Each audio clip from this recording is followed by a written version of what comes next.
Energy का gap ज़्यादा था तो वेवलेंथ कम चाहिए थी। अब एनर्जी का गैप कम है तो वेवलेंथ ज़्यादा चाहिए। इसका मतलब ये हो गया कि जब आपने पोलर सॉल्वेंट इस्तेमाल किया तो पोलर सॉल्वेंट ने लैम्डा मैक्सिमम को कहाँ शिफ्ट कर दिया? शिफ्टेड टू शॉर्टर वेवलेंथ या लॉन्गर वेवलेंथ। ज़ाहिर है ये एनर्जी का गैप कम हुआ, एनर्जी का गैप कम होगा तो वेवलेंथ क्या होगी? ज़्यादा होगी। तो हम कहेंगे शिफ्टेड टू लॉन्गर वेवलेंथ, उसको लॉन्गर वेवलेंथ की तरफ शिफ्ट कर दिया। क्लियर? कितनी बात समझ में आ गई कि जब भी आप एक पोलर सॉल्वेंट इस्तेमाल करेंगे तो वो पोलर स्टेट को ज़्यादा स्टेबल करेगा, जिसके नतीजे में एनर्जी का गैप कम आएगा। एनर्जी का गैप कम होगा तो वेवलेंथ ज़्यादा हो जाएगी। अच्छा, अब थोड़ा सा दूसरी तरफ चलते हैं। ये मेरे पास है दो ऑर्बिटल्स, एक पाई और एक पाई स्टार।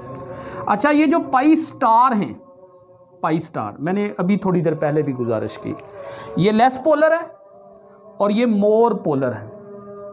अब इन दोनों के दरमियान एनर्जी का एक गैप, इलेक्ट्रॉन ने अगर एक्साइट करना है यहाँ से यहाँ, तो जितना इन दोनों के दरमियान एनर्जी का गैप है उतनी एनर्जी के कोरेस्पोंडिंग वेवलेंथ इस्तेमाल हो, ताकि इलेक्ट्रॉन को यहाँ से यहाँ क्या करे?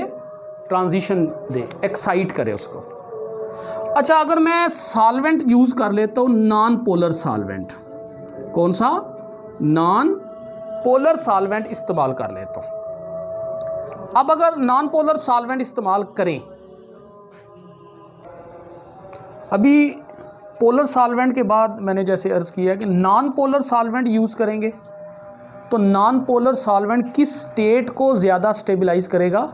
वो स्टेट जो खुद नॉन पोलर है। जैसे मैंने गुजारिश की कि पाई लेस पोलर है या नॉन पोलर है और पाई स्टार ये स्ट्रॉन्गली पोलर है।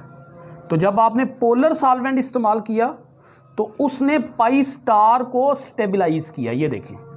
और जब आपने नॉन पोलर सॉल्वेंट इस्तेमाल किया तो नॉन पोलर सॉल्वेंट किसको स्टेबलाइज करेगा? पाई को। अच्छा, जब पाई को स्टेबलाइज करेगा तो उसके नतीजे में चेंज क्या आएगा? ये देखें, ये पाई स्टार वहीं का वहीं है एनर्जी के एतबार से जहां पहले था, उसमें कोई चेंज नहीं आया, लेकिन पाई ऑर्बिटल का एनर्जी लेवल नीचे चला गया। अब अगर इलेक्ट्रॉन को एक्साइट करना है पाई से पाई स्टार में, तो पाई से पाई स्टार में जाने के लिए उसको पहले की निस्बत थोड़ी एनर्जी चाहिए या ज़्यादा चाहिए? ज़ाहिर है गैप ज़्यादा है तो एनर्जी भी ज़्यादा चाहिए। चूँकि गैप ज़्यादा है, एनर्जी ज़्यादा दरकार है, तो वेवलेंथ कम हो जाएगी। लिहाजा हम कहेंगे कि जो नॉन पोलर सॉल्वेंट है ये लैम्डा मैक्सिमम को कहाँ शिफ्ट करेगा? To shorter wavelength, to shorter wavelength. I think बात क्लियर हो। और मैं इसकी मिसाल भी आपको दे देता हूँ। ये आपके पास एक कंपाउंड है, डेट इज़ मेसिट्राइल ऑक्साइड, मेसिट्राइल ऑक्साइड, ये कंपाउंड। अब इस कंपाउंड में आपको क्या नज़र आ रहा है? इसमें लोन पेयर्स भी मौजूद है, इसमें सिग्मा बॉन्ड भी मौजूद है, पाई बॉन्ड भी मौजूद है, सिग्मा बॉन्ड भी मौजूद है, पाई बॉन्ड भी मौजूद है। तो इसमें sigma two sigma star transition भी होगी, एन टू सिग्मा स्टार भी होगी, पाई टू पाई स्टार भी होगी और एन टू पाई स्टार भी होगा। अब अगर यहाँ चूँकि मैंने गुफ्तगू पाई टू पाई स्टार की है, तो अगर मैं सॉल्वेंट चेंज करके इसका इफ़ेक्ट स्टडी करूँ, सॉल्वेंट चेंज करके किसका इफ़ेक्ट स्टडी करूँ? लैम्डा मैक्सिमम का।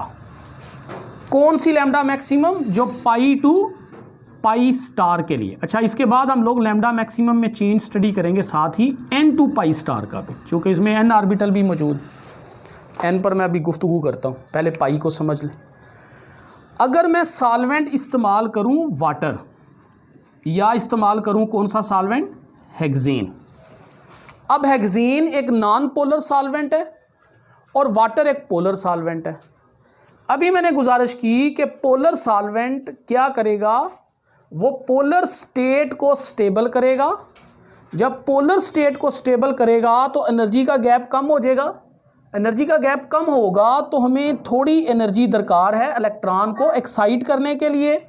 चूंकि इलेक्ट्रॉन को एक्साइट करने के लिए हमें थोड़ी एनर्जी दरकार है, तो उस सूरत में इलेक्ट्रॉन को एक्साइट करने के लिए जो रेडिएशन चाहिए उसकी वेवलेंथ ज़्यादा हो। लिहाजा वाटर सॉल्वेंट यूज़ कर रहे हैं तो आप 243 नैनोमीटर ऑब्जर्व करेंगे जहां ये एब्जॉर्प्शन शो करेगा। और अगर आप नॉर्मल हेक्सेन यूज़ कर रहे हैं जो कि नॉन पोलर सॉल्वेंट है, तो नॉन पोलर सॉल्वेंट क्या करेगा? Non polar solvent non polar state को स्टेबल करेगा। स्टेबल करेगा तो एनर्जी का गैप ज़्यादा हो जाएगा। एनर्जी का गैप ज़्यादा होगा तो वेवलेंथ कम होगी। लिहाजा ये 230 नैनोमीटर पर एब्जॉर्प्शन शो करेगा। चेंज नज़र आया ना कि वो पोलर सॉल्वेंट में 243 नैनोमीटर पर एब्जॉर्प्शन शो कर रहा है और ये 230 नैनोमीटर पर सेम कंपाउंड एब्जॉर्प्शन शो कर रहा है, बट कब? जब सॉल्वेंट चेंज किया। तो ये सॉल्वेंट का इफेक्ट है।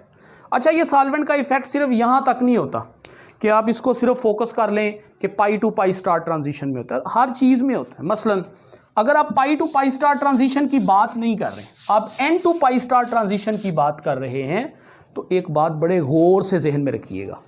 जो इफेक्ट पोलर सॉल्वेंट और नॉन पोलर सॉल्वेंट का pi to pi star transition में होगा, n to pi star transition में बिल्कुल उलट इफेक्ट होगा। उसकी रीज़न क्या है, मैं गुजारिश करता हूँ। ये आपके पास है एन ऑर्बिटल और ये आपके पास है पाई स्टार ऑर्बिटल। अब अगर आप पोलर सॉल्वेंट इस्तेमाल करें जैसा कि आप वाटर इस्तेमाल करते हैं, तो वाटर क्या करेगा? नॉन बॉन्डिंग इलेक्ट्रॉन पेयर्स के साथ हाइड्रोजन बॉन्डिंग शो करेगा, या हाइड्रोजन बॉन्डिंग शो नहीं करेगा तो कोई ना कोई इलेक्ट्रोस्टैटिक फोर्सेस शो करेगा। इलेक्ट्रोस्टैटिक फोर्सेस शो करेगा या हाइड्रोजन बॉन्डिंग शो करेगा। उसके नतीजे में वो पाई स्टार की बजाय किसको स्टेबल करेगा? एन को स्टेबल करेगा, यानी इस स्टेट को ज़्यादा नीचे ले जाएगा लो एनर्जी लेवल पर। जब ये स्टेट लो एनर्जी लेवल पर जाएगी, पाई स्टार तो वही है लेकिन एन यहाँ चला गया, नॉन बॉन्डिंग इलेक्ट्रॉन पेयर, तो एनर्जी का गैप क्या हो जाएगा? ज़्यादा हो जाएगा। पहले क्या हुआ था? पोलर सॉल्वेंट में एनर्जी का गैप क्या हो गया था? कम, और वेवलेंथ क्या हो गई थी? ज़्यादा। और नॉन पोलर सॉल्वेंट में एनर्जी का गैप ज़्यादा और वेवलेंथ कम हो गई। यहाँ उलट हो गया बिल्कुल, कि यहाँ से यहाँ इलेक्ट्रॉन को एक्साइट करने के लिए जो एनर्जी दरकार थी वो थोड़ी थी, लेकिन जो ही आपने पोलर सॉल्वेंट डाला तो एनर्जी के स्टेट में डिफरेंस आ गया। वही इलेक्ट्रॉन जो पहले थोड़ी एनर्जी देकर एक्साइट कर रहा था, कहाँ से? एन से पाई स्टार में, अब उसे ज़्यादा एनर्जी दरकार। चूँकि उस इलेक्ट्रॉन को एनर्जी ज़्यादा दरकार है तो उसकी वेवलेंथ क्या हो जाएगी? कम हो जाएगी। मसलन ये अगर आप एक्साइट करें वाटर की मौजूदगी में तो ये तकरीबन 305 नैनोमीटर पर जाकर एब्जॉर्प्शन शो करेगी। 305 नैनोमीटर पर क्यों? क्योंकि ये लो वेवलेंथ है। और अगर आप इसी को हेक्सेन की मौजूदगी में करते हैं तो हेक्सेन क्या है? नॉन पोलर सॉल्वेंट है। जैसे पोलर सॉल्वेंट ने एनर्जी का गैप बढ़ा दिया, नॉन पोलर सॉल्वेंट क्या करेगा? वो पाई स्टार को स्टेबल करेगा और एनर्जी के गैप को क्या कर देगा? कम कर देगा। जब एनर्जी का गैप कम होगा तो वेवलेंथ क्या हो जाएगी? ज़्यादा हो जाएगी। लिहाजा ये पहले 305 पर एब्जॉर्प्शन शो कर रहा था, अब ये 329 नैनोमीटर पर एब्जॉर्प्शन शो करेगा। किस में? नॉर्मल हेक्सेन में, क्योंकि ये नॉन पोलर सॉल्वेंट। तो अगर हम समराइज कर लें कि सॉल्वेंट का इफेक्ट किस तरह से वेवलेंथ को चेंज करता है, तो हम बड़ी सादा से लफ्ज़ों में दो तरह के सॉल्वेंट मैंने आपसे शेयर किए हैं अभी, दो तरह के सॉल्वेंट जिनमें हम सैंपल बनाते हैं। ज़ाहिर है सैंपल आपने बनाना है और सैंपल भी बहुत डाइल्यूट बनाना है आपने, ये याद रखिएगा। जब आपने सोल्यूशन आपने जो बनाना है सैंपल डिज़ोल्व करके वो सोल्यूशन बहुत डाइल्यूट बनाना है ताकि बियर्स लैम्बर्ट लॉ को ओबे करे। अच्छा, दो तरह के सॉल्वेंट मैंने गुजारिश की है, एक पोलर सॉल्वेंट और एक नॉन पोलर सॉल्वेंट। इसकी एग्जांपल मैंने दी है आपको वाटर और इसकी एग्जांपल मैंने दी है आपको नॉर्मल हेक्सेन। अच्छा, जो पोलर सॉल्वेंट है वो क्या करेगा? वो pi to pi star transition को और n to pi star transition को इफेक्ट करेगा। कैसे इफेक्ट करेगा? अभी थोड़ी देर पहले डिटेल से बात हुई कि जो पोलर सॉल्वेंट है वो pi to pi star transition को लॉन्गर वेवलेंथ की तरफ शिफ्ट कर देगा। इसको क्या करेगा, शिफ्ट